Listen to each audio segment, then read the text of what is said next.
This is the Rebel Author Podcast, where we talk about books, business, and occasionally bad words.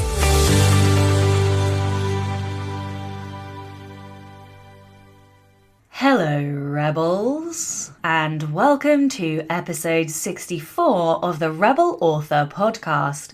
Today, I'll be talking to David J Peterson. I was super excited for this interview because David is a master of Conlang, or constructed language. He has constructed languages for very, very big Hollywood productions such as The Game of Thrones, The Witcher, HBO's 100, I think it's called, and many, many more. So we have a fascinating discussion about what conlanging is, where to start constructing a language, how it works with fictional worlds, where the line is, and a whole heap more. A little different in terms of a topic today, but I wanted to make sure I was bringing you all kinds of interesting things to help you create better books. But first to last week's question, which was, what self-publishing question have you not been able to find an answer to? I posted this on Instagram and got a ton of questions, so thank you very much for all of those. I'll try and whip through some of the questions and answers. So the real Jack Adams said, which platform should I start on for self-publishing printed books? Great question. It really depends on your goals. For me personally, I use both Amazon's innate KDP print, which will always ensure that your printed books are available on Amazon. And then I use Ingram Spark for global distribution and distribution to all of the other many and varied places. Now, one thing just to note, another questioner came in asking whether or not you can use Ingram Spark in the UK. You absolutely can. Ingram Spark is global in terms of its reach and distribution. And I think there is I believe this year a distribution, printing warehouse was opened up in Australia, I want to say. So I think, they've got a few distribution printing places across the world. I'm not entirely sure of the exact locations, but yes, hopefully that answers that question. Next question from Kate Argus was, when going wide, is there such a thing as selling on too many marketplaces? So I don't think so. Obviously, the wider you are, the more readers you can reach. There does come a point clearly when the sales are so small on very niche micro platforms that actually it doesn't really make it economical time-wise for you to go direct to each of those stores. So in that case, I use an aggregator like Draft2 Digital. But no, ultimately in the more locations that you can publish your book, the better it is for your readers.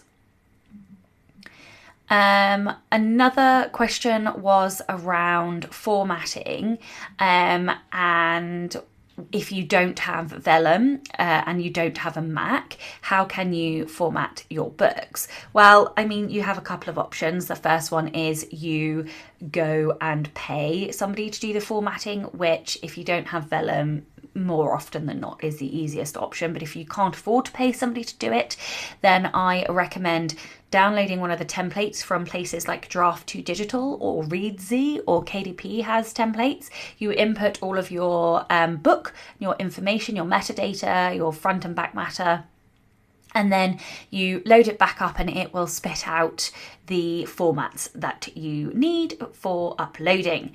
So those were a couple of questions, and thank you to everybody who asked them. So this week's question is, what will you, or how will you be spending the holiday period? Because our questions don't always have to be about writing, guys. They can be about human fun things. The book recommendation of the week this week is Monsters by Emerald Fennell.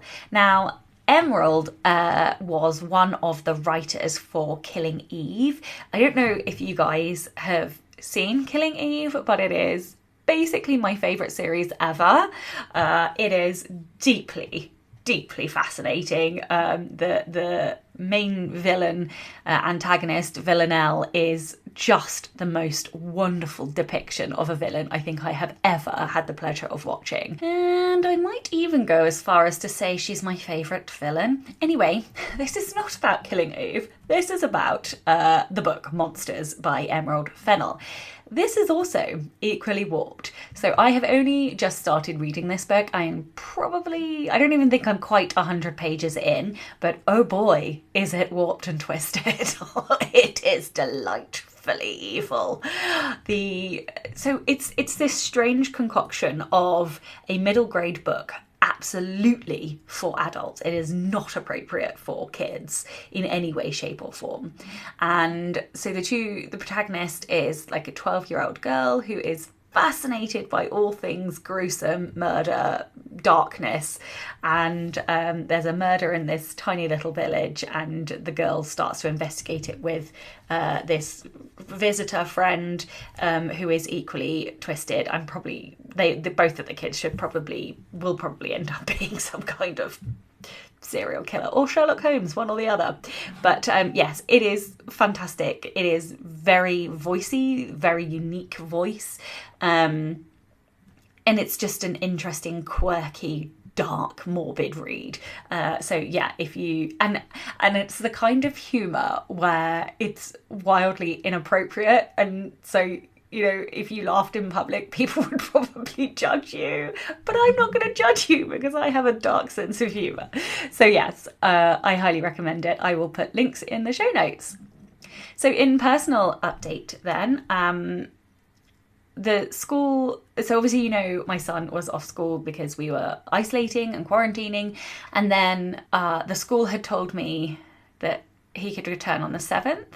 So when I rocked up to school with him, I left him there dutifully on the 7th as requested, got back home, got a phone call from the school, turn around, you are not meant to be back until the 14th. So I was mighty cross that the school had got it wrong because I had booked appointments and meetings and all kinds of stuff this week.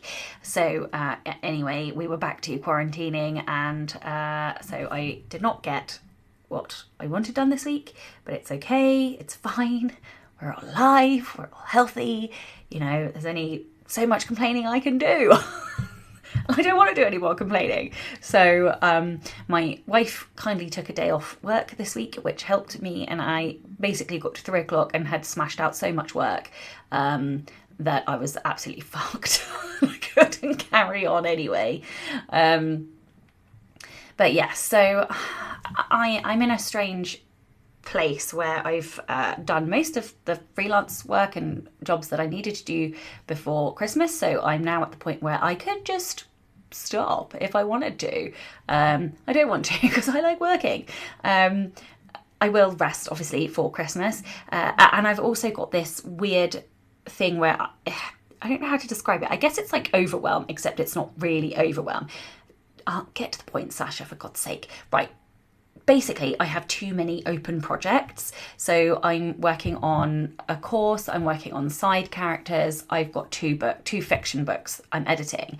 And having those 4 giant projects open at the same time means that instead of just getting one project done to completion, I'm flitting between all of them, forgetting where I was. It's taking me forever to get focused and narrow in and just like delivering on the project. So basically what I need to do, I think, is decide the order in which I'm going to tackle these projects and just take 2 off my plate and just get 2 done, it's really difficult when, because of the place each of these projects are in and me not having any silence or uninterrupted time during the day at the moment because of the homeschooling, I'm just unable to focus on anything. I'm like, normally I can, and I just haven't been able to this last week. So anyway, yes, I'm rambling. And I don't know how much I'm even going to be able to get done before Christmas now, but I'm hoping I can at least get something done. I don't know, maybe I just need to quit until January and try again. No, I'm not going to do that. Who am I kidding? Of course I'm not going to fucking do that. I need to get something done. So yes, and here endeth Saoirse Black's ramble on where she is right now that you probably didn't need to hear. Oh well, moving on very rapidly. Alrighty, Rebel of the Week this week is Ian Worrall. Ian says, in grade school, at the end of every year for music class, we had to do a lip sync to a song. In grade 4, when I was 9 years old, while everyone else in the class did bands like Cool and The Gang and Chilliwack, a friend and I did Run to the Hills by Iron Maiden. It was the first time for a lot of them to be introduced to heavy metal music. It freaked some people out, and in the song there's a line, we gave him hell. A couple of girls in the back were laughing at the use of the word hell. This was back in 1982, where that could get you in big trouble. I love that you did that. I think that is absolutely awesome, and I can just imagine the absolute horror on your teacher's face. Oh, I do so love when people are naughty and rebellious and do the thing that's unexpected. If you would like to be a Rebel of the Week, please do send in your story. And really, please do, because we are running low on rebellions again. But it can be any kind of rebellion, big, small, or something in between. You can email your Rebel story to rebelauthorpodcast@gmail.com, or you can tweet me at rebelauthorpod. One new patron this week, a big, huge thank you to Chris Kane. Chris is the host of the Right Away podcast, and I was on said podcast a few weeks ago, so do go and check that out. But to all my patrons, old and new alike, you guys are fucking awesome. You help me to keep the podcast running, and you give me squishy warm feelings, guys.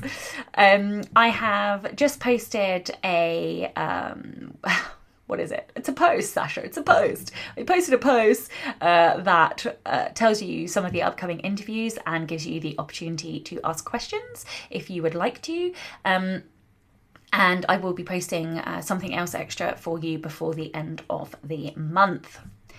So yeah, if you would like to get early access to all of the episodes, you can do so by visiting patreon.com/Sasha Black, and you can support from as little as $2 a month. All right, let's get on with the show. Hello and welcome to the Rebel Author podcast. Today I am joined by an extra special guest. I am joined by David Peterson. David is a language creator and author. He's created languages for shows like HBO's Game of Thrones, the CW's The 100, and Netflix's, that's hard to say, Netflix's The Witcher, as well as movies such as Marvel's Doctor Strange and Legendary's Dune. He is the author of The Art of Language Invention and the co-host of the YouTube series Langtime Studio. Welcome. Oh, thanks for having me. Happy to be here. Oh, I am so thrilled that you agreed to come on the show. It was one of my patrons, so thank you very much to Bear, who asked and requested for me to bring you on the show to talk about conlangs. And also because I have fallen into a well of researching, and I have your book, and I've been listening to the audiobook as well, and I've been on your Langtime Studio on YouTube, so I just, so fascinated to have found a new topic that I'm so interested in. So thank you. Before we get into the meat of the interview, can you tell everyone a little bit more about you and your writing journey, and specifically your conlang journey as well, and how you got to where you are today? Oh boy. You want the long version or the short version? The interesting version. Give me whichever one you like. Well, when I got to college, I went to college at UC Berkeley in 1999. I was very interested in learning language. It's something that I'd had no interest in at all until really the year prior, when I just went from no interest to very interest overnight, literally. And so I started studying a bunch of languages, as many as I could, to fill up my spare units. I went to college with the intent to be an English major, with the ultimate goal of teaching English at the high school level and then writing fiction during the downtime. But, with one major that leaves you with a bunch of empty credits. And so I thought, well, what better thing to do than to learn as many languages as possible? And there were so many on offer at Berkeley. So my first year, I took 2 semesters of Arabic and a semester of Russian and a semester of Esperanto, which was a student-taught class. Esperanto is a language that was created in the 19th century. It was the first time I'd ever heard of anybody inventing a language. I'd never imagined that such a thing could be done before then. The next semester, I took French, and then I also took an introductory linguistics course. I was encouraged by my mother, and I fell in love with linguistics, partly because it was really easy and very different compared to English. I mean, there were no essays to write, there were no books to read. It was just all like work, and it was on language, so it felt like a lot of fun. So I added that as a second major, as a fun major. And it was during that first course that I created my first language. It just kind of came out of nowhere. I thought, what if I made a language, but instead of for international communication, it did all of the things that I have enjoyed learning about in my languages and in linguistics. And so there I started, and I kept up with it while it was fun. And so it's been 20 years, I guess, and it's still fun. And so you probably get asked this all the time, but how many languages can you speak? I mean, I studied many. I studied over 20. But, when it comes to speaking a language, there's some you're better at than others. So English and Spanish are certainly my best. They're the 2 languages I grew up with. And then after that, I guess French would be third, and then German, and then maybe American Sign Language, and then probably Arabic, and then probably Russian. And then after that, it's really not worth mentioning, because when I study languages from books, I don't develop the oral confidence and fluency that I do when I study it in a classroom. And so only the ones that I've studied in a classroom do I feel very comfortable with. And the only other one I studied, aside from Esperanto, is Middle Egyptian, which was hieroglyphs. And for that one, we didn't actually do any speaking at all. It's only theoretical that we even know how the things are pronounced. So we just learned the grammar and writing. And so do you also like to travel and spend any time in these countries when you're learning the languages, or? I certainly like having traveled. Traveling is not a big. I'm not a huge fan of travel, but I love having been places or being at places. What I would relish is teleporters like in Star Trek. I think that would just lead to world peace overnight. I mean, you could just go anywhere for dinner or to hang out and then come back.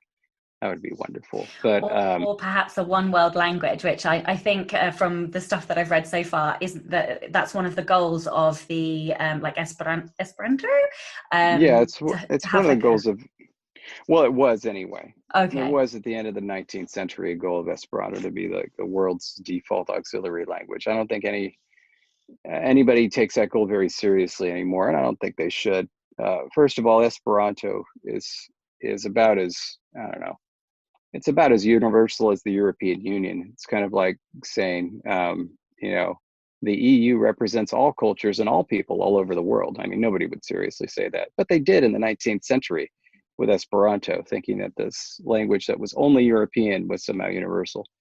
So there's no reason to say that anymore. But at the same time, I don't think it's necessary, and I think very quickly it will become totally unnecessary to even have something like English as the default, because as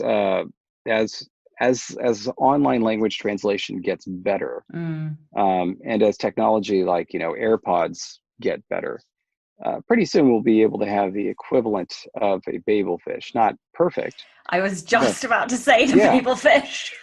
Right, but the type of thing where essentially you have a microphone that you're wearing on you, it can hear the language that somebody is speaking and give you a translation. Those translations are going to get better and better. The audio technology is going to get better and better. And it's never going to be perfect. It's never going to be perfect, but it's going to get to a point where you can get the gist of it, I think. And at that point, really learning another language will only be your choice or for convenience. And I think that's going to be a good time. I think that at that point in time, we will stop seeing English being the default language that everybody feels like they have to learn. Mm-hmm. And I think Google already has like glasses that can do translate some things already. So I'm Yep. sure the technology is Yep. not far away for that. Okay, so we've sort of dived into some of this topic, but for anybody who hasn't heard of the term conlang or constructed language, can you explain the term and what it means and the differences between conlangs and natural langs? And I'm sorry, I'm throwing like 5,000 questions at you, but also I guess the origins of conlang too. Yeah, so a natural language is just one that has a natural origin and was evolved and created unconsciously. Whereas a constructed language is one that has a very specific origin and was created quite consciously. So something like English, right? It's not like anybody invented it, or if they did it, it wasn't specifically. Or rather, it was just a bunch of people spoke different languages. Eventually, a bunch of people needed to communicate, and so they started trying their best, and little by little, incrementally over the centuries, the common patterns that people used in speech begin to solidify and then change and kind of mold over the centuries and produce a language that, as we see it today. So that's a natural language. A constructed language, though, is created, quite specifically. Somebody or some group of people sit down and say, I'm going to create a new language for some reason, whether it's for political purposes or for fun or for philosophy. And they set about creating, the grammar quite explicitly and the words quite explicitly. Once it has been created, it's not really different in any important way from another language. We see this with Esperanto, which has native speakers, people that have spoken it from birth. And they'll use it however they will use it. They may invent new words, they may invent new idioms, and they can do that. They can also decide, no, at some point in time, I only want to use the original words and not any of these new idioms, and they can do that and see if it's successful. Kind of like the Académie Française says there's not supposed to be any English terms used in French at all, and yet people still say le weekend. So, that type of thing, once it becomes a language that people actually use, external forces have a very limited ability to alter the language. It really has to be something that the speaker community wants, whether consciously or unconsciously. Anyway, and then for those interested or who have heard of them, Creole languages are languages that are relatively young and usually emerge in context situations where people don't share a common language. Those really aren't the same thing as constructed languages, because even though they're new, and even though it's people trying to communicate using different communication systems, they're not consciously sitting down and creating this Creole. They're not saying, okay, well, let's take some of the grammar from this language and some of the words from this language and try our best to communicate. They're just doing it. It's still quite an unconscious thing. And especially as Creoles evolve and become the first language of many speakers, it's totally and completely unconscious. And so really calling something like a natural language versus a Creole versus a constructed language, all you're really doing is saying, this is how the thing started out. And that might make it different in certain ways. But once it gets picked up, there's really no difference. It's just a language. And do you have an example of, I guess, the three, just to Oh, put it right. into Yeah. context? So yeah, natural language English, a very, one of the biggest Creoles that we have is Tok Pisin, which is spoken over in Papua New Guinea and all over that area, which is an English lexifier Creole language, where you can look it up and a lot of the words come from English, but the grammar will be totally incomprehensible. Mm-hmm. And then an example of a constructed language would be something like any of Tolkien's language. Tolkien's languages like Quenya or Sindarin. Amazing. Okay, so let's say somebody is interested in creating their own conlang. Where on earth do they start? Well, of course, you can start anywhere. Lots of us, especially in the 20th century, began creating languages simply because we had the idea. So it wasn't necessarily the case that they even heard of somebody else constructing a language first. That has become less and less likely. I think since really Avatar, and every year since then, I think constructed languages have become more and more mainstream. So it's much rarer to find somebody now who has created a language who'd never heard of anybody that had created a language before. The way most of us learned was by finding other people online who created languages and joining a community, one or several others, especially in the late 90s and the early 2000s. And just, learning piecemeal from others. You can still do that, and there are a number of communities. There's the oldest community is still the Conlang listserv, which is an email-based listserv. There's still the Zompus bulletin board, which is a bulletin board style thing. If you're familiar with early 2000s web tech, that there's also communities on Reddit, or Conlangs, and community on Facebook, Constructed Languages Facebook group. So there are communities everywhere. I also have written a book called The Art of Language Invention, which at least theoretically should take you from knowing nothing about linguistics or language creation to being able to create your own language. But even so, there's no teacher-like experience. So you really got to get in there, and give it your best shot. Have some fun with it. Your first language is probably not going to be your best language, but if you keep revising it, it may end up being. Mm-hmm. Yeah, I just your book will be the book of the week as well. I'm about 60 odd pages in, and I'm also listening to the audiobook at the same time because getting the pronunciation is I'm always very nervous about that, and so I'm listening to it as well. You rated it as well, didn't you? Yeah, I did. Yeah. And I think that it's one of those few books where you kind of want both. You want to be able to Yeah. look at it and hear it. Absolutely. Kind of yeah, so I recommend, if you are going to read the book, also buy the audiobook, or get yourself an Audible subscription, or Find a Way, or whatever, and grab the audiobook as well, because the two are really helping solidify everything, because it's a lot to take in. I've known about this for literally a week, and so it is a lot, but it is so interesting. So yeah, get both.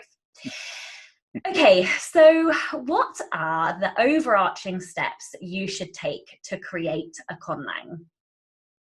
Well, the first thing and the most important thing that cannot be overlooked is that you have to decide exactly what purpose this language is going to fulfill. So, for example, if you don't make that decision and you don't make it very clear, you end up with something like the first language I ever created, where I was creating my first language. So first I was doing it for fun. But then periodically I would do things because I thought they were linguistically appropriate. And then I also thought maybe there could be people who spoke this language and I was going to write literature in it. And then I also thought I would make it really easy to learn so that other people could use it. And many of these goals are mutually exclusive. So, I mean, it's very hard to make something easy to learn, while at the same time throwing in all of these cool things you hear about in linguistics from other languages. And neither of those things is going to make it very realistic if you're going to give it to a group of fictional speakers. And then the very last test, the ultimate test, is that at a certain point, I didn't even like the language anymore, because I was doing things with it that I didn't enjoy, but I thought I should for one reason or another, either to make it easy to learn or to make it more linguistically accurate. And so ultimately, when it failed that test, it was a language with absolutely no purpose at all. So it's very, very important to decide that at the outset. Is this going to be a language that you want to use in your daily life, right? Just around the house, just because it'll be fun? Then it's got to have a lot of vocabulary for things that you talk about in your daily life. And that's not going to be things like words for stone and spear and sword or whatever. It's probably going to be things like, text and meme and email. I mean, otherwise, it's not going to be very useful to you. On the other hand, if you want to have a group of friends that are going to learn it, then you have to pay a lot of attention to what it is that your friends are going to enjoy, because most of the time you'll just create the language and show it to your friends and they'll say, oh, that's neat. and then quickly try to change the subject. So you really need to put all of your eggs in that basket if you want somebody to learn it.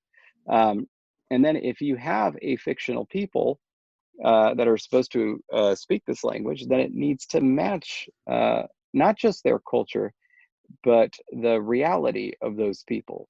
So in other words, if it's in a more or less realistic setting, then the language should be more or less like a natural language, the type that is created and evolved unconsciously. So the type of thing where you say like, oh, well, these people really believe in equality. And so they have different pronouns for everything. It's like, well, maybe that's not very realistic if we can't do that with our own languages on this world. Maybe that doesn't make as much sense. On the other hand, if these are like differently realistic beings, so say for example, they live for thousands of years and they have perfect recall. So it's not like us, where if you ask somebody to start remembering what their life was before 5, they're like, then maybe their language could look very, very different. Maybe it wouldn't show some of the hallmarks of regular evolution because they would just remember how it always goes and always do it the same way every time. And furthermore, maybe they could engage in some active real world language, not just experimentation, but augmentation. Maybe they could change it successfully. But then at the same time, also remember what it's like living in your own speaker group. How many of the people that speak your language agree on things, both, politically, culturally, and linguistically? How much success would you have getting together and say changing just your dialect of English? How much buy-in would you have? Would that be the same for your speakers? So that's the type of questions that you need to ask at the very outset. And then hopefully, if you have a clear understanding of this goal, it will help you decide it will help you make the rest of the decisions down the line. In other words, am I going to have a realistic phonology? Is it going to be human speakers? Is it going to be an ideal perfect grammar or more of a naturalistic grammar? This overarching goal will help you decide all of that moving forward. Amazing. I'm already feeling more inspired. I was, as I've been reading, I'm like, oh, this is so cool. I really want to have a go, but just scared of fucking it up, basically. Okay, yep. And speaking of fuck ups, what mistakes do newer conlangers make? What do they struggle with most, and how can they actually overcome those obstacles? Well, aside from, not having a very clear goal and not adhering to that goal as you move on, there are a number of mistakes that conlangers make for the reason basically that they are doing things that they think languages must do, either because that's how their own language does it, or that's something that they've read in a linguistics book. And it's rarely the case that is so. There are very, very few detail level phenomena that are true for all languages. Like if you ask for all the languages on Earth, what are some commonalities? They're really basic. Like there is generally going to be a distinction between nouns and verbs. But I mean, once you get into something like, well, they probably all have a past and a present tense. No, not so. I mean, any of those types of questions where you say, well, this verb probably does this. No, probably not. It's like, well, everybody probably has a verb for eat. No. Some, in fact, have not only different words for eat, but some sort of more basic word that just means ingest, and it works for both eating and drinking, and they don't have a specific word. So every single one of those questions, for the most part, the answer is there is no way that it must be done. And so for that reason, it's up to the language creator to decide, well, this is how I want to do it. The more times you make that decision and it looks like your native language, then it's kind of like the less creative input there was. I guess. So something that helps is studying many different languages from many different parts of the world that aren't related to one another, but not studying them with an eye to learning them.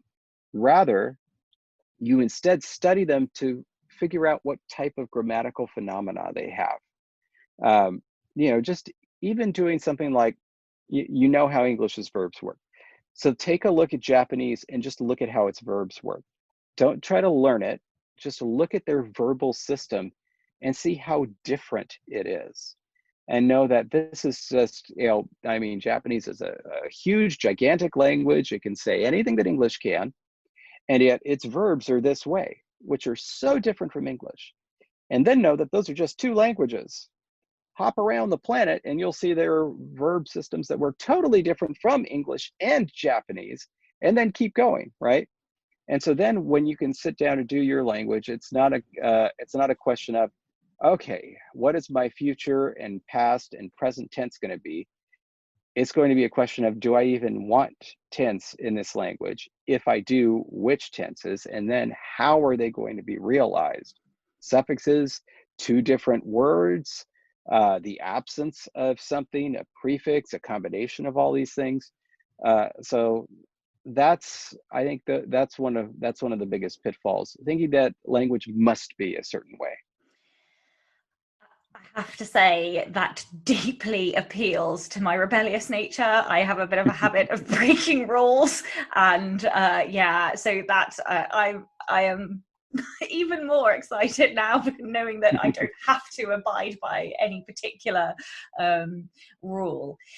Yeah. Okay, so I mentioned at the start, I've only been aware of conlangs even for a couple of weeks, but in those couple of weeks, I've watched your TED Talk, I've watched Amazon documentaries on this, I've watched your YouTube videos, on and on and on. But I'm not the best with English grammar. I pay a very handsome sum to an editor to edit my poor commas and such like in my own novels. So, and it's the grammar side of it that really gives me almost anxiety to even try this. And and I know you said you can't really get it wrong because you're deciding, you're creating, you are determining the rules. But for those people who don't even know where to begin with the grammar for a constructed language, what advice would you have to them? There are a number of different things there. The word grammar has many different arenas nowadays. So first of all, you should know that you are perfect with English grammar, because grammar, as we understand it, as linguists understand it, is what exists in your head. So the very fact that we can have this conversation means that you are absolutely perfect in English grammar. We have different grammars, of course, because no two people have exactly the same grammar of a language in their head.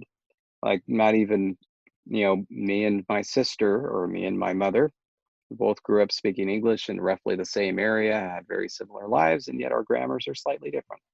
And then, of course, our two grammars will be even more different because, of course, we grew up in two very different regions, not just in terms of accent, but in terms of grammar.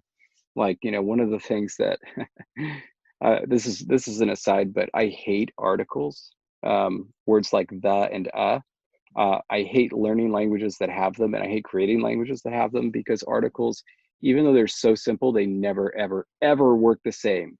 Not even like in two similar languages, not even in the same language. So, for example, if here in America I have an injury, I go to the hospital, whereas in England, you go To A&E? How would you say? What? Well, no, but like, how would you say if you were going, if you needed a hospital, you would say, I went to. The hospital? I'm not. The Really? doctors? Wow, You yeah. you say you go to the hospital? You don't say Well, I you went don't to the hospital, or I have to go to the hospital, or so you don't say I go to hospital? no. But that's possibly because I'm down south. So up north, Ah, if I had a northern yeah. accent, possibly like Yorkshire or Liverpool, I'm not. And oh my God, Okay. forgive me for any northern speakers if I'm quoting this incorrectly. But as a southerner, I would definitely say I went to the hospital. Well, how about this? What about a university? I went to university, but you go to college, right? The college. No, the college or the university or a college, a university. I went to a university, not Oh I no, went I to went to university. university. So, so look at that. Now we have three different grammars of English. I have to use articles for both. You use an article for hospital, but not for university. And the Northern dialect uses no articles for either. And this is all the same language. The same language. Yeah. Like, that is absurd. Articles are like this in every language, like German, French, Spanish. It's a mess. There is no way where you will always say, well, yeah, you're always going to use the equivalent for the word for the there. It's never true. That's why I love languages without articles, like, Russian, Latin. Most of my languages don't have articles because I don't even want to think about it. Anyway, what a mess. Anyway, so grammar is just how you speak. And so it will be correct. Though of course all of us make mistakes sometimes, like simple stuff like subject verb agreement. We actually make mistakes like that all the time. Probably do it 2 or 3 times a day. It doesn't mean you don't know how to do it. It's just a mistake sometimes. So then there is another notion of grammar, and this notion of grammar is a bit antiquated, but it has to do with a standard, a supposed standard of language, especially when it comes to writing. Mm. So with writing, we have punctuation, right? And there are supposedly rules on how the punctuation is supposed to be used. And then you can do it correctly or incorrectly. But of course, all that punctuation is a really, really poor, exceedingly poor method of trying to convey intonation, which we have no way of otherwise conveying. Because I mean, you'll notice there is no punctuation in speech, and yet we know where sentences end, we know where there are pauses. It's all because of the intonation and the spacing. And punctuation is kind of a way to try to capture that using like 4 marks. It's terrible. It's absolutely terrible. And of course, when they came up with this standard, it reflected a very specific type of speech, which probably, frankly, does not exist anymore. It's the way that somebody spoke in one place, probably in England, at some century. And so they said, well, naturally, of course, you always put a comma here because you would if a comma meant that and you spoke that way. But now, centuries later, where we have lots of different dialects, including in England, where you don't speak the same as you did in 1600, it doesn't necessarily make as much sense. And then, of course, there were different standards of punctuation. So then you have like 7 different rule sets kind of juggling in your head when it comes to deciding where should I put a comma. And then, of course, your editor or publisher will have their own set of standards. And that's, of course, made different from other publishers. If you've ever had that thing where you're working with 2 different publishers and like, well, this publisher always does it this way. Well, this one does it a totally different way. And it's not for any good reason, it's just because. So that type of grammar doesn't mean anything. It's kind of like formal etiquette. So like knowing which fork goes where doesn't mean you don't know how to use a fork or eat, right? And it doesn't also necessarily mean that you can't be polite in the way that you eat. It's just that there is a subset of rules that exist for formal etiquette, and sometimes you follow those rules and sometimes you don't. Now, when it comes to the actual grammar of your conlang, you're creating the grammar in your head. You're not creating the formal one. You can, but that will necessarily come second when you decide that your culture is going to have a group of speakers who decide that everybody's speaking the wrong way. And so then they create their own set of grammar rules, which may look funky, but you're not bothering yourself with that. You're bothering yourself with what is correct. So it's like, if you think about something in English, like, I don't know, like, I got me a bucket down at the store, that may be improper grammar, but it works.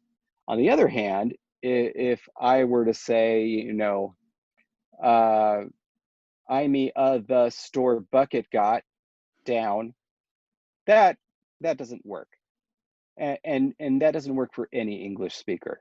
It makes absolutely no sense, even though it's using English words, right? That's the type of grammatical error that you will be trying to avoid when you're creating the grammar of your language. And for that, it's merely a matter of learning it and remembering. So just for a quick example, let's see. In English, you could say, me and him went out to eat. And it's considered non-standard, but everybody understands it, and it's essentially a part of the grammar. There are languages where literally you couldn't say that, where nobody would say that under any circumstances, just because that's the way the internal grammar of that language works. That may be your language. You may create a language where a native speaker would never do that under any circumstances because it makes no sense to them. And so if you were an English speaker, you might accidentally do that following your English internal grammar, and then that would be wrong based on the rules that you created. There was a wonderful example that somebody who spoke English and Spanish natively, they were raising their children, and they were raising them bilingually, and they made errors that no Spanish speaker would ever make based on English grammar. And so if you wanted to say, who did you talk to, for example, in Spanish, you would say, ¿con quién hablaste? Con, which is with, quién, and that's who, hablaste, then you spoke. In English, you could say, with whom did you speak? Of course, you could always say that, but more likely is who did you talk to? Who did you talk with? And that's fine. It's considered improper, but it's totally 100% acceptable English grammar. Apparently, one day, this person's daughter came to her and said, ¿Quién hablaste con? She was just like, oh my goodness gracious. That's not non-standard Spanish. It's not an error a Spanish speaker would ever make. It simply cannot happen. It's something that only happened because she spoke English, and you can do both things in English. And she thought, well, if you can do both things in English, you can probably do that also in Spanish. But absolutely, you cannot. However, interesting note, if there were a group of people being raised in English and Spanish, and they all lived together, and they all started doing this, eventually you would be able to do that in their version of Spanish, and it would be considered okay grammar because they can do it. See? So I find this so fascinating. My dad has a second family. My dad speaks about 5 different languages. I'm obscenely jealous because he grew up in many different places, and I am an ignorant English person who can basically speak English and just a bit of pidgin other languages. But anyway, his second family are all bilingual. So he lives in the Netherlands now. So he speaks fluent Dutch after having been there for quite some time. And his children speak both Dutch and English. And growing up, they would speak a kind of like a Danglish, so some of their words would end with English endings, or, start with English words and end in Dutch. And obviously, because my dad was bilingual and their mother was bilingual, and they all knew what they were saying, but for any of the other people around them, it was, just absolute gobbledygook. I mean, Dutch is very similar to English, so I suspect most people could work it out, but for all intents and purposes they were speaking gobbledygook. But I find it, I used to find it fascinating watching them and picking up like the odd bit and being like, I'm pretty sure that's not the words. But yes, okay. Sorry, go ahead. I was going to say, within that community, then that was fine, right? As soon as they get outside to other Dutch speakers, they probably wouldn't understand. Exactly. But if there were tons of people in that community, right, eventually that just becomes okay. Absolutely. Yeah. And every language it evolves. I mean, you only have to look at English and, texting and lol and all of the other bloody new words that technology has given us are now actually in the dictionary, unless we speak of Shakespeare, who basically created a load of words. Okay, so a lot of my listeners will be writers and writers of fiction. So how can a conlang add value or enhance a story or fictional world? But I suppose deeper than that, like, where is the line? How much needs to be created for a story?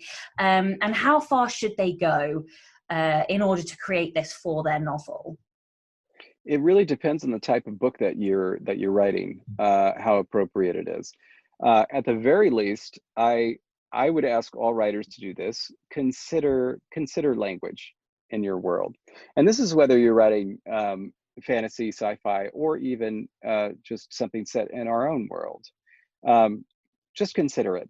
Consider language. Consider language in your setting. For example, if you were setting something where I grow up here in Orange County, and again, this is like super English area, it would be pretty unrealistic if all of the characters that you happened across were all 100% English speakers and they all had like, traditional English um, first names and surnames. Rather, it should be like 30% should be like that. 30% should probably have Spanish names and surnames, and 30% should have Vietnamese first names and surnames. And then with the rest, kind of a mix of probably Korean, Chinese, Japanese, and from Tagalog in that order. Um, and then even more, there should be tons of people that are mixed from these main cultures.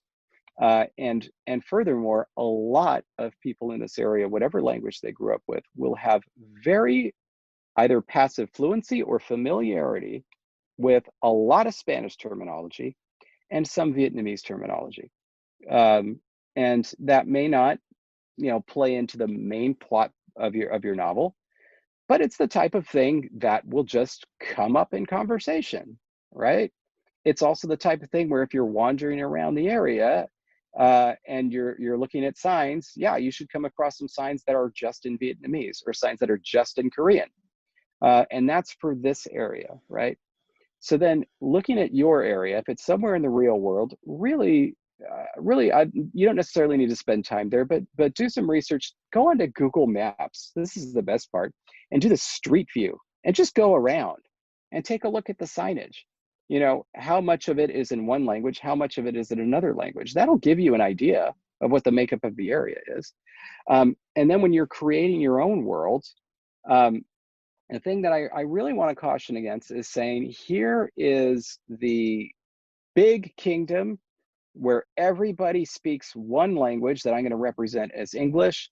And here is the smaller other one over here that may be bad guys or noble savages, and they speak the only other language on this planet, and that's it. There's just the two languages. There is going to be a lot more diversity in your world. And that doesn't mean that you have to sit there and create 6,000 languages. What it means is that you should acknowledge it, that there are going to be, if there's a big metropolis, there's probably going to be lots of different people from lots of different areas that have lots of different naming traditions and cultures and backgrounds. If you're right in a very small little town that's up in the mountains, yeah, maybe every single person knows every single other person there and they all have the same background and upbringing. Sure. Just, try to think about at least what we have seen in our world, especially if you have humans and the way that humans do human stuff. Try to make it reflect that diversity that you see.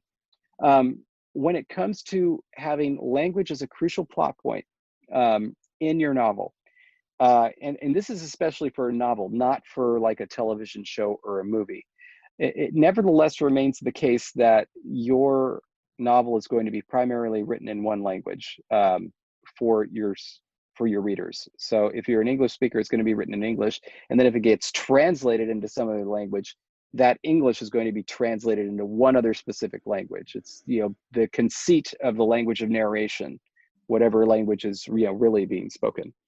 So then the question becomes, how is language going to play a role and how important is it going to be? If you just want it there because you want people to get the sense of the language, but you don't want them to lose the story. I really advocate doing exactly what George R. R. Martin did in The Song of Ice and Fire. When it wasn't important, he would just narrate it. In other words, when he didn't want people speaking, he would just narrate it. When he did want people speaking and he wanted you to get a sense of what the language sounded like, he did it. He just did the full line in the language and then provided you with an immediate translation. And I think that is really the best of both worlds. If you want to dig into the language, you can. If you want to read it and get the sound of it, you can. But you're not punishing your readers for not speaking this language that you just created. Because like he very well could have not translated anything and put an appendix in the back with a grammar appendix. So it's that you come to this huge long line, and you're like, okay, go to the back of the book, figure out all the words, figure out the grammar, and go back and figure out what it says. But he's not doing that. However, you can use that to your advantage. And when I run D&D games, I do the same thing. If I feel like my players shouldn't understand something, or if I don't want my readers to understand something, and I want to give them the sense that they're at a place where the character doesn't understand what's going on, absolutely put like a whole chunk of text in the target language. In fact, put it in a script that they can't even read, and to give them the sense of what a character feels like being in a place where nobody speaks their language, right? That'll give you the sense of it. But then if you do that, I think you have to expect that your readers are not going to be able to understand it. You should not expect them to go and figure this out on their own and translate. Now, for some practical advice, if you just want to represent the languages or make reference to them, languages come in families. So like English isn't just English. English is related very closely to German and Swedish and Danish and Icelandic, right? Those languages all form kind of a speaker, and Dutch, a speaker continuum. And it's closely related to some of those more than others. So it's more closely related to Dutch and German than it is to Icelandic. But then English is also distantly related to French and Spanish, and has a lot of borrowings from French and also Latin. It's also distantly related to Russian. None of those languages are related to Japanese or Korean or Turkish, right? And so that's kind of the way languages work in our world. And so if you have humans that spread around, it's probably going to be the same thing. So you might have people from this area, and there might be people from a very close area that speak a language that's different, but somewhat related. You can make reference to that. You can actually set up a little family tree of languages the way you can with people. And without creating those languages, you can simply make reference to it. You can make reference to the fact that like there could be even two closely related languages like Dutch and German, where somebody is speaking and you say like they kind of get the gist of it, right? Without having to create those languages.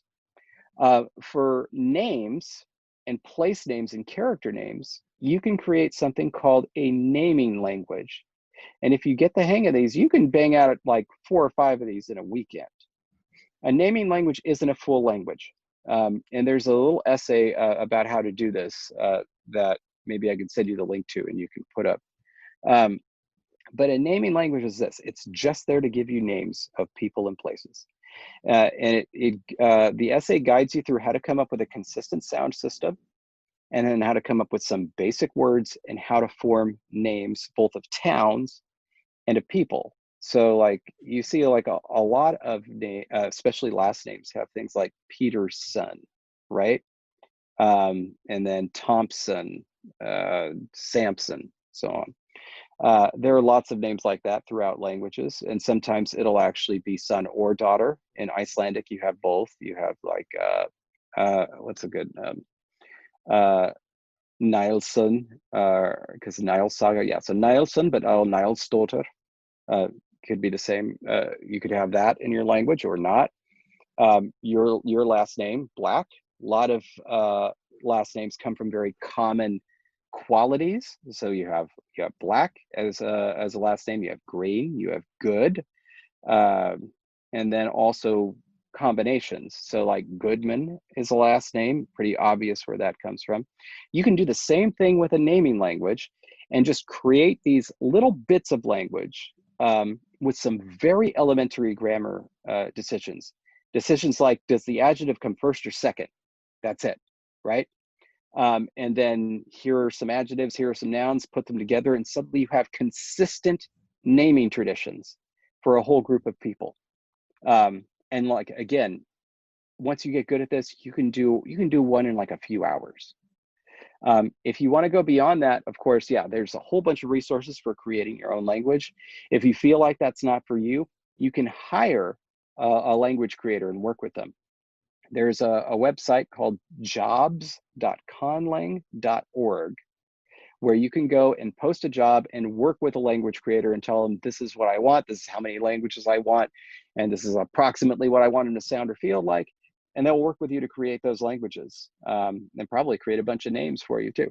Anyway, a lot of options out there for you. And I really encourage authors to do this, especially science fiction and fantasy authors, because in terms of, if you think about how many science fiction and fantasy books there are per year, compared to how many science fiction and fantasy television shows there are, it would be so much easier for a language creator to get a job for a book than it would be for a television show or a movie. And yet at the same time, TV shows and movies are almost allergic to original content. They like to adapt stuff. So if you have a book that gets adapted, that could be, first of all, a bunch of money for you, but also another job for your language creator who could now work on a show where there's going to be a lot more dialogue. Anyway, that's my pitch.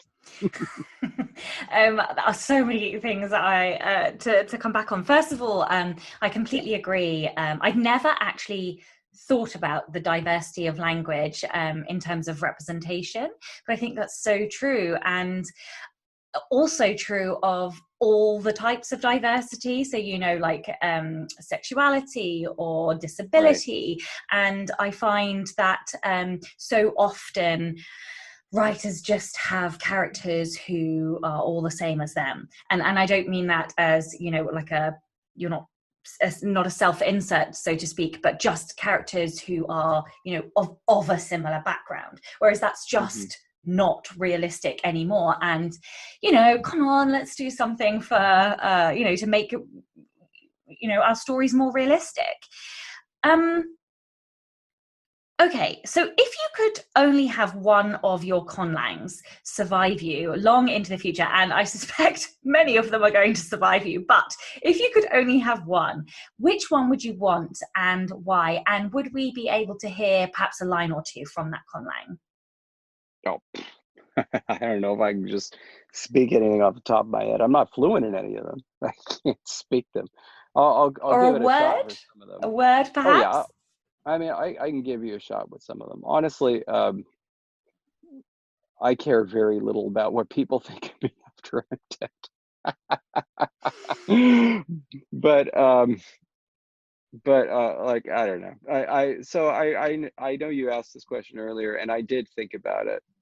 And it's kind of a strange question for me. I have a favorite language. Like when people ask me what my favorite language is that I've created specifically, I have an answer for that, and it's Erathian. I absolutely love the language, and I think it's a lot of fun to speak, and I think it's a lot of fun to use, and I have so much fun creating it. But I guess if I wanted something to survive me, it would be the one that I'm most proud of, and I don't think it's that one. Like, I don't think that's my best one. But then I come back to the question of what is my best one, and all I do is I look at every language I've created, and I just see a ton of flaws. Mistakes I made everywhere in every single language I've ever done. So it's like, I don't know, I'm like, the one that survives me is hopefully the one you enjoy, and you can overlook the flaws. I don't know. What I think I would be more interested in kind of rather than any specific language surviving and people using it or anything like that, just kind of the oeuvre surviving as a whole, so that people could look at different bits of it. Because honestly, that's what I have the most fun with. It's not like I do have a favorite language, like the Hawaiian language. I love it. But if you were to ask me which one language would I want to exist like a natural language with all the others going away, it's like I wouldn't want that. I like them all being there. I like the idea of studying all of them. I wouldn't ever want to choose one. It's just no fun for me, because then I would immediately start thinking about, my goodness, well, I've never seriously studied Mongolian, and I haven't. A friend of mine went to the with the Peace Corps to Mongolia for 3 years, and yeah, speaks it fluently. And there's an amazing metal band now that is from Mongolia and sings in Mongolian exclusively. And it's like, I'm missing out. So how could I just be with Hawaiian for the rest of my life and never study Mongolian? It would just hurt me so much. So yeah, sorry, I can't do it.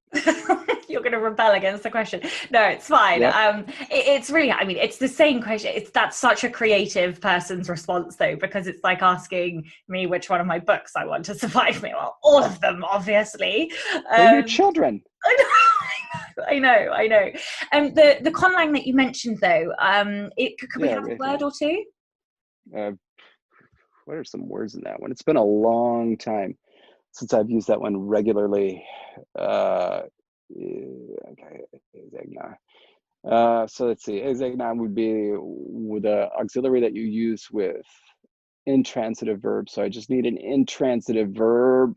And then is it out there? Come on, intransitive verb. I can remember a single intransitive verb in this language. I must be able to. No, that won't work. Maybe elu is sleep. It might not be, but I hope it is. It might be. But let's pretend that elu is a word for sleep. Then I would say ezena elu zrate. Ezena elu zrate. That's it. And that's the I don't know, like the man, but specifically an Eritrean man is sleeping. Hopefully. I love it. Also, I am so unbelievably deeply impressed that you can just pull that out of your brain. I'm like in awe of you. Okay, this is the Rebel Author Podcast. This is always my favorite question. Tell us about a time you unleashed your inner rebel. Oh my goodness. Oh, I like that cackle. That means there's a good story coming. Oh gosh, there's just so many. I have so many. So let me tell you this story. So the 100 on the CW, the language I created for the 100 is called Trigadasang. And what it is, it's a theoretical future version of the English language. Given the unique sci-fi history of the show The 100, which takes place 150 years from now, and some other elements and also basic sound changes. So every single word from English, every single word in Trigadislang slang comes from English. So this was what we call an a posteriori project. So the words weren't original, the grammar wasn't original. What was original was the sound changes that I applied and the grammatical and semantic changes I supplied to create a new future language from English. So consequently, there are a lot of words that have changed meaning over the centuries. So like the word for tunnel now is subway, which comes from subway, and it's spoken a little differently. And sometimes you can like understand some of what's being said. So for example, maybe you mean maybe you mean hit each other up. No, say maybe you mean hit each other up, not a time, which means may we meet again. So maybe from maybe, you me, from you and me. Na comes from gonna, so it's a future. Hit is just hit, and chora is from each other, and then up. So hit up. All right, and then not a time, right? So maybe you need me to hit chora up, not a time. Okay, so a few seasons back, we needed a word for idiot or somebody that was really stupid. And I was communicating with the script coordinator at the time. And this was in, I want to say, May or June of 2016. And so I said, I would love to do Trump voter as somebody who's an idiot, but it's not going to be relevant by the time of this show. Because I thought back in June of 2016, obviously Trump was going to lose in a landslide. And so consequently, he wouldn't be relevant 150 years from now. Nobody would remember. And so he wouldn't, Trump vote wouldn't mean anything. And so I skipped that. Then, of course, November 2016 happens. I was like, damn, I really should have done that, but I really absolutely, in my heart of heart, believed there was absolutely no way he could win, so it just wouldn't be relevant. But nevertheless, I allowed that to come back. So I needed to translate at some point in time in a future season. That is an outrageous lie or something like that, and so it became it's Trumpen load. So load was lie and Trumpen is like egregious. And then I was able to bring it back in the episode that aired 2 days ago. There's a character who's on there and he's making an announcement about things, the previous leader. And one of the lines he says is, "You have been lied to," which comes out as, "Y'all done get Trump up," because the word for lie is now Trump. That is absolutely spectacular. I love that. Oh, and I'm going to tell you one more. This is totally different, but one more, because this was again in the summer of 2016. I was doing an interview I think it was a British publication.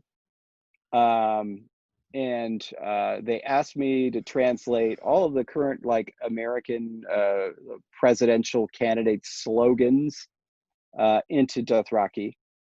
So it was at that time there was Hillary Clinton's, Jeb Bush's, Trump's, and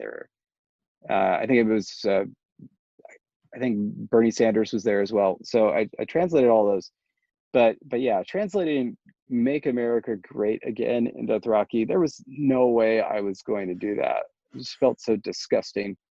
So I translated it as "Make America Burn Again," and they published it. No, did you actually? Yes, I did. It's still there. It's still up there. And everybody who had studied Dothraki, they saw that and they knew it. Oh my God, I absolutely love it. That is a true rebellion. And also I love that only certain people are able to see the rebellion as well. That kind of makes it even more devious. I love it.